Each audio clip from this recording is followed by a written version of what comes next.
Itu yang iya, maksud saya sebuah contoh real yang pernah Bapak lakukan. Nah itu makanya harapannya kan dilakukan nggak formal gitu ya, tapi Bapak menerima gitu dan ternyata umpan balik itu membuat kinerja. Assalamualaikum warahmatullahi wabarakatuh. Salam hormat Bapak Ibu guru semua.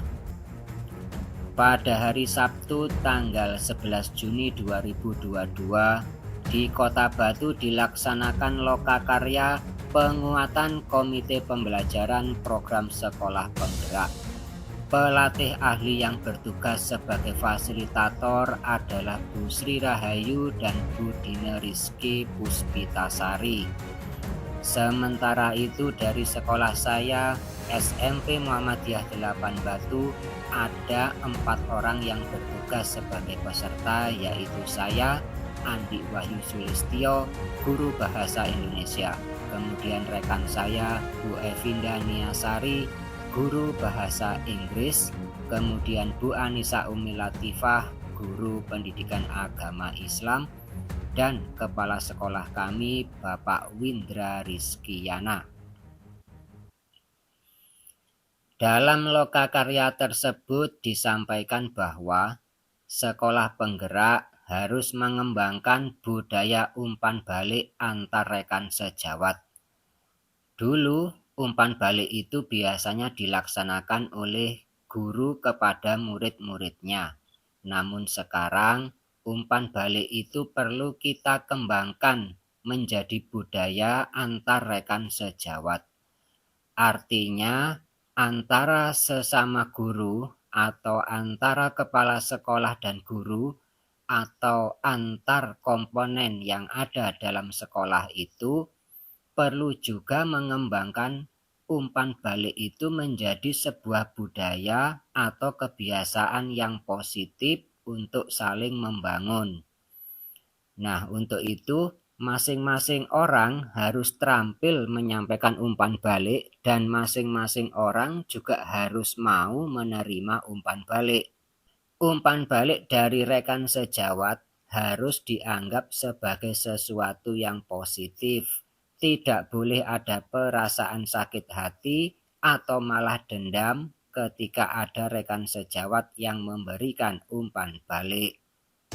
Ketika kita menerima atau mendapatkan umpan balik, ada 5 prinsip yang harus kita terapkan, yaitu bersikap terbuka, menyimak penuh perhatian, tidak reaktif, tidak defensif, dan boleh bertanya untuk klarifikasi. Dengan menerapkan 5 prinsip tersebut, akan ada banyak manfaat yang bisa kita dapatkan. Antara lain, kita bisa melihat sisi-sisi dari diri kita yang dinilai kurang oleh orang lain. Kemudian, kita juga bisa mencari solusi-solusi yang konkret berdasarkan masukan dari rekan sejawat itu. Hal ini akan mendorong pemikiran kita menjadi bertumbuh dan berkembang, yang pada akhirnya kita bisa belajar menjadi lebih baik dan lebih baik lagi dan lebih maju. Oleh sebab itu, ketika kita menerima umpan balik dari rekan sejawat, kita seharusnya berterima kasih karena ada rekan yang mau peduli pada kemajuan diri kita. Umpan balik tidak selalu berupa koreksi atau kritik. Umpan balik juga bisa berupa penguatan. Apapun isi umpan balik yang kita berikan, hendaknya dalam menyampaikan umpan balik itu kita berpegang pada prinsip STTB, singkatan dari spesifik, tulus, tepat waktu, berimbang. Spesifik artinya umpan balik itu harus merujuk pada sebuah perilaku yang teramati dengan dilengkapi data waktu dan tempat. Kemudian kita jelaskan pula alasan-alasannya. Jadi umpan balik yang kita berikan itu tidak boleh merujuk pada asumsi-asumsi semata. Kemudian berikutnya prinsip tulus. Artinya umpan balik itu harus diniatkan untuk kemajuan rekan kerja kita, bukan untuk menjatuhkan. Lalu kita laksanakan dengan menjaga harga diri rekan kerja kita itu, serta sebisa mungkin memberikan alternatif perbaikan. Prinsip yang ketiga, tepat waktu. Artinya, umpan balik itu harus segera kita sampaikan pada saat yang memungkinkan.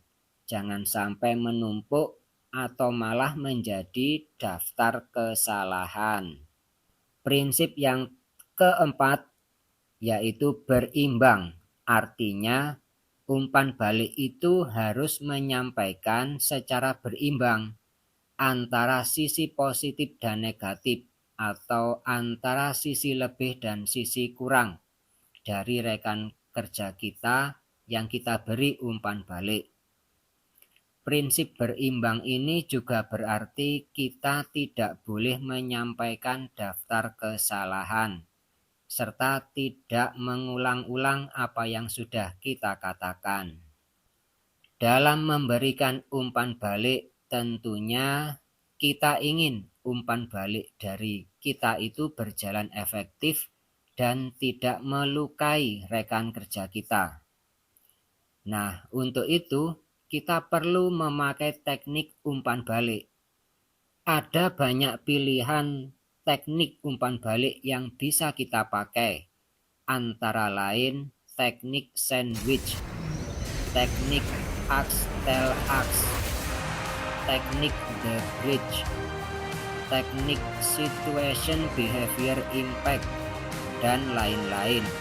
Namun pada lokakarya kali ini kami hanya diajari teknik sandwich.